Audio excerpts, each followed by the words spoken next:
Hi, this is Alex from phpacademy.org and welcome to a PHP video tutorial for the new Boston. Now, after we've installed PHP and perhaps later on in our PHP development, we may need to take a detailed look at everything within our PHP installation. So for example, you might go on later to look at the GD library.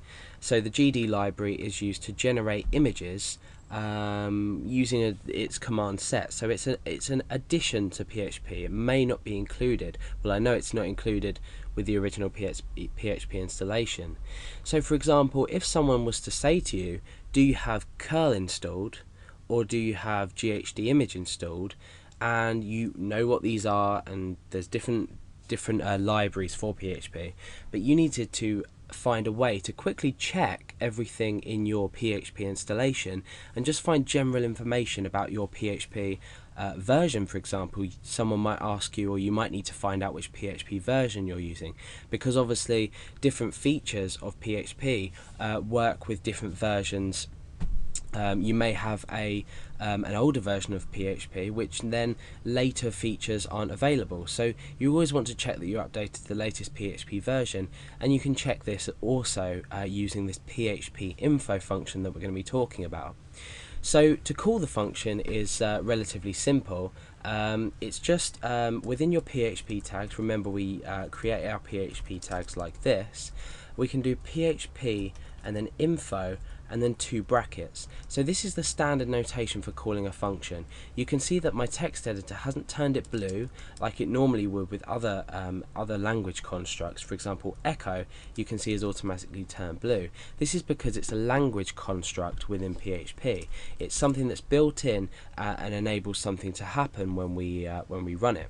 So phpinfo, we're just calling a function, because you can see that it's remained black. Just like when we type something that doesn't exist, for example, it's also black. So you need to watch out for this. This means that we're calling a function.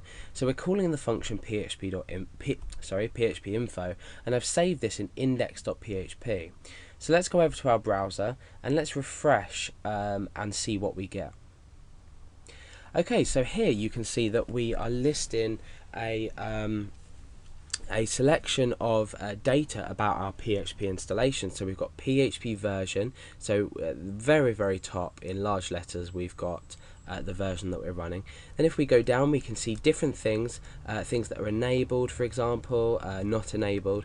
Then we can come down and look at specific things like inside the PHP core. So a lot of these will be relative to your php.ini file, which we looked at previously, and we will be looking at later on in the tutorials.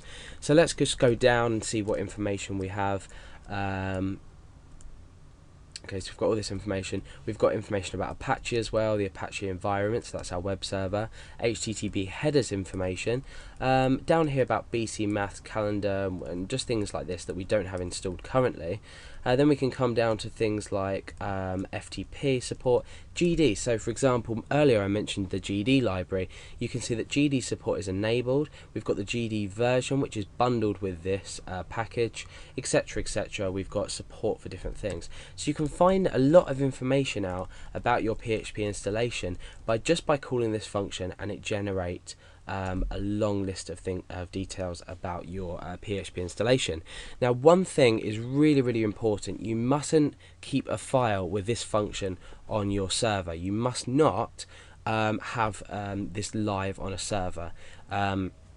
Or in fact, even on your local machine, if you know that you're not protected against people accessing this, this will give people lots of detailed information about your PHP installation. Now, the reason I'm okay to show you is because I'm working on a local machine. It's not giving any information that could harm my my computer through my internet connection. But if you're running say a website and you had this command somewhere on your website that allow people to view, they can view all sorts of information about your PHP installation. So despite now seeing it work, you also must realize that if you have to do this, do it and then quickly delete it. So that's just a bit of security advice for you.